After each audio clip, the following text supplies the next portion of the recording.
আসসালামু আলাইকুম আপু এবং ভাইরা, সবাইকে আমার ইউটিউব চ্যানেল থেকে অভিনন্দন। সবাই কেমন আছেন? আশা করি ভালো আছেন। আমি আল্লাহর রহমতে ভালো আছি। তো যেহেতু বাইরে প্রচুর গরম, এই গরমে কিন্তু সব কিছু মেনটেন করে চলতে হবে। খাওয়া দাওয়াটাও কিন্তু সেভাবে করতে হবে। তো মাঝে মাঝে অনেক গরমের পরও মনে চায় যে একটু জানি মাছ মাংসটা বেশি খাই, কিন্তু তারপরে কোনো উপায় নেই। তো সকালে উঠে আমি কুমড়ো ফুল চোয়াতে গেলাম। তো এখানে যে এমন একটা পরিস্থিতির মোকাবেলা হবো কখনো ভাবিনি। তো তারপরেও কি করা যায়, আল্লাহ পাক যেটা ভাগ্যে রাখবে সেটা তো হবেই। দেখুন আমার এখানে কিন্তু মাশাআল্লাহ একটা কুমড়া হয়েছে। তো নিচে হঠাৎ এদিকে চোখ রাখতেই দেখুন আমরা একটা কুমড়ো এখানে পড়ে আছে। তো এই কুমড়োটা কে যেন ছিঁড়ে রেখে গেছে। দেখুন প্রথমে কিন্তু সে গুঁড়া থেকে ভাঙতে চাইছিল, ভাঙতে পারেনি বিধায় সে বুটা থেকে ছিঁড়ে ফেলছে। দেখছেন বুটাতে কিন্তু অনেক আটা ঝরতেছে, যেমন আমাদের এই দু চোখ দিয়ে অশ্রু ঝরে ঠিক তেমন বুটাটা থেকে কিন্তু তেমনই পানি পড়তেছে। কারণ এই ক্ষতিটা হয়তো মানে যে করছে তার হয়তো করা উচিত হয়নি, তারপরেও যে করছে আল্লাহ পাক তাকে হৃদায়ত দিক, সেজন্য এমন ক্ষতি কারণ না করে। তো আল্লাহ তুমি সবাইকে হেদায়েত দান করো, সবাইকে ভালো রাখো এবং সবাইকে এরকম অশ্লীল কাজ থেকে রক্ষা করো। তো এখন আমি এখানে কিছু সরিষা নেড়ে দিব, যেহেতু আমি সরিষার তেল খাই। তেলটা ফুরে এসছে, তাই ভাবলাম সরিষাটা রোদে দিয়ে শুকিয়ে তেলটা ভাঙিয়ে নিয়ে আসবো। এর জন্য আমি এখানে কিছুটা সরিষা মেলে রোদে সুন্দরভাবে শুকিয়ে নেব, যেহেতু বাইরে প্রচুর রোদ, একটা রোদ দিলে শুকিয়ে যাবে। এখন সরিষা নাড়া শেষ, এখন রান্নাবান্নার কাজে চলে আসলাম। এখানে আমি কিছুটা বেগুন কুটে নিলাম। বেগুনটা আমি ঘন্ট করব। বেগুনটা ঘন্ট করার জন্য কিন্তু আমি এভাবেই কেটে নিই, তাহলে কিন্তু আমার কাছে মনে হয় ভালো। অন্যদিকে আমি এখানে বুটের ডাল, এটা হচ্ছে ছোলার ডালটা সিদ্ধ করব। আর এখানে একটু মাংস ভিজে রাখছি, ছোলার ডাল দিয়ে মাংস দিয়ে রান্না করব। তো যেহেতু গরম পড়ছে এজন্য মনে করলাম অল্প কিছু ডাল আর অল্প কিছু মাংস দিয়ে দুপুরের মতো রান্না করব। প্রথমে আমি বেগুনটা ঘন্ট করার জন্য লবণ আর হলুদ দিয়ে এটা সুন্দর করে সিদ্ধ করে নিব। ঘন্টটা কিন্তু মানে বেশি সিদ্ধ করলে ঘন্টটা ভালো হয়, কারণ ঘন্টের ভিতরে গুটি গুটি কিন্তু ভালো লাগে না। একটু ঢাকনাতে ঢেকে দিলাম। অন্যদিকে আমি এটা হচ্ছে আমার কুমড়োর বড়ি, এটা কিন্তু যশোর জেলা বিখ্যাত, এটা সুন্দরভাবে গুঁড়ো করে নিলাম। এটা কিন্তু আমি কুমড়ো ঘন্ট করব তার ভিতরে দিব, কারণ আমার কাছে কুমড়ো ঘন্ট লাউ ঘন্ট মানে প্রতিটা ঘন্টেই যেন আমার কাছে বড়িটা ভালো লাগে। এই তো আমার কুমড়োটা সিদ্ধ হয়ে এসছে, দেখুন আমি কিন্তু এতে একটু শুকনো মরিচের গুঁড়া ব্যবহার করছি, কারণ আমার শুকনো চালের গুঁড়োটা ব্যবহার করলে ভালো লাগে। এখন পানিটা শুকিয়ে এসেছে, দেখুন আমি এটা সুন্দরভাবে নাড়াচাড়া করে করে করে মানে এতে কোনো প্রকার আমি গুটি গুটি রাখবো না, কারণ এটা ঘন্ট একেবারে মিহি হয়ে যাবে। এই তো আমার নাড়াচাড়া শেষ। দেখুন এতে কিন্তু কোনো প্রকার পানিও নেই, আল্লাহর মধ্যে কোনো প্রকার গুটিও নেই, যেহেতু একটা মানে পুরো বেগুন এটা খোসা আছে। এখন আমি এটা তেলে পরে দিব। একটা কড়াইতে একটু পরিমাণ সরিষার তেল গরম করে পেঁয়াজ রসুনটা ভাজা ভাজা করে নিব। যেহেতু এটা আমি ঘন্ট করছি, অবশ্যই পেঁয়াজ রসুনের পরিমাণটা একটু বেশি দিবেন।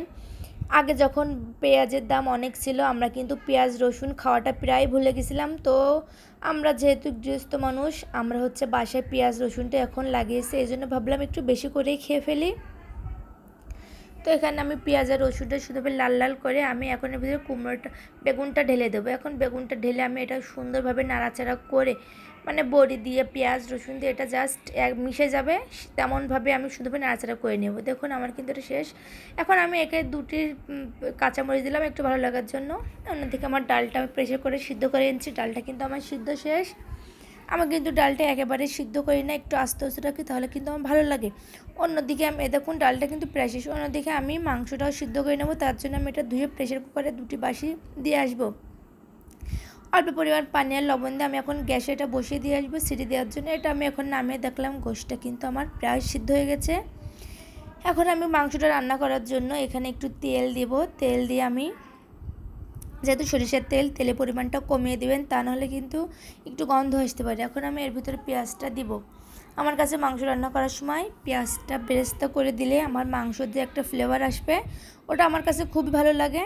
তো আমি এখানে পেঁয়াজটা সুন্দরভাবে নাড়াচাড়া করে একেবারে লাল লাল করে ফিরে দেবো, যেমন পেঁয়াজের বেরেস্তা যেভাবে ভাজতে সেভাবে আমি ভেজে নেব। এই তো ভাজা শেষ, এখন মাংসটা আমি ঢেলে দিব। যেহেতু আগে বলছি আমরা এটা এক বেলার জন্য রান্না করবো, এই জন্য মাংস পরিমাণটা ডালের পরিমাণটা কিন্তু কম নিয়েছি, রাত্রের জন্য আলাদা রান্না আছে, ইনশাল্লাহ আল্লাহ যদি বাসি থেকে খেয়ে ফেলবো। এখন আমি এতে পানি দিয়ে সমস্ত প্রকার মশলা, লবণ, হলুদ, জিরের গুঁড়ো, গরম মশলা, পেঁয়াজ রসুন মানে একটা রান্না করতে যা যা লাগে আমি সবই দিয়ে দিব, দিয়ে এটা সুন্দরভাবে নাড়াচাড়া করিয়ে আমি কিন্তু ঝালের গুঁড়োটা বাসায় করে রাখি, আমি কিন্তু কিনা ঝাল ব্যবহার করি না। এই যে আমার দেখুন গোশের কালারটাও কিন্তু পুরো চেঞ্জ হয়েছে, আমি এখন এটা সুন্দরভাবে কষিয়ে নিব। এই ঝোলটা আমি পুরোপুরি শুকিয়ে নেব, যাতে আমার কাছে মানে মাংস কিন্তু বেশি কষাইতে হয়, তাহলে কিন্তু মাংসটা অনেক ভালো লাগে। মাংসটা আমি দেখুন আমি কিন্তু একেবারে সুন্দরভাবে কষিয়ে নিয়েছি, দেখুন মাংসের রঙটা কালো হয়েছে। এখন আমি এর ভিতর ডালগুলো দিয়ে সুন্দরভাবে কষিয়ে নিব, যেহেতু মাংস আর ডাল একসাথে রান্না করব, এই জন্য মাংস আর ডাল একসাথে কষিয়ে নেব। ঢাকনা খোলার পরে দেখুন আমার ঝোলটা শুকিয়ে এসছে, আমি এখন এটা সুন্দরভাবে কষিয়ে এর ভিতরে সামান্য পরিমাণ গরম পানি দিব, কারণ আমার কাছে প্রত্যেক রান্নায় যেন গরম পানি দিলে ভালো লাগে। আমার কাছে ঠান্ডা পানির থেকে আমি আর একটা পাশের চুলায় গরম পানি দিই, আমার কাছে সেই পানিটাই বেশি ভালো লাগে। আমার কাছে মনে হয় রান্না করার সময় গরম পানি দিলে তরকারির স্বাদটা কিন্তু মানে আরও ভালো লাগে। তো পানি দেওয়া শেষ, এখন পানিটা ফুটে উঠছে, দেখুন প্রায় আমার রান্নাও শেষ। আমি কিন্তু একটু গরম মশলা দিলাম, প্রথমে একবার দিয়েছি এবং শেষের দিকে দিয়েছি, দুইবার দিলে ফ্লেভারটা একটু বেশি ভালো আসে। তো আমার রান্না শেষ, আমি কিন্তু এখানে একটু ঝোল রাখছি, কারণ এটা ঠান্ডা হয়ে গেলে কিন্তু এঁটে যাবে, যেহেতু এটা ছোলার ডাল। এটা কিন্তু আমাদের যশোরবাসীর মানে যশোর এলাকায় কিন্তু একটা ঐতিহ্যবাহী খাবার, ছোলার ডাল দিয়ে মাংস দিয়ে, আমরা কিন্তু এটা খুবই পছন্দ করি। তো দেখুন আমার ডালের কালারটা কিন্তু মানে জাস্ট অসাধারণ হয়েছে। তো আমি এখন খাবো। তো আমি এখানে একটু ভাত নিয়ে একটু বেগুন ঘন্ট নিয়ে খাচ্ছি প্রথমে, তারপর আমি ডালটা খাবো। তো ভাত দিয়ে বেগুন ঘন্টতে খেয়ে আমার পেটটা ভরে এসছে, কারণ আমার কাছে এত মজা লাগছে। তো আমি এখানে একটু ডালও নিলাম, এক পিস মাংস দিয়ে খেয়ে ফেললাম। যেহেতু আগে বলছি প্রচুর গরম, মানে মাংসটা একটু কম খেতে হবে, কারণ যে রোদ। তো আজকে ভিডিও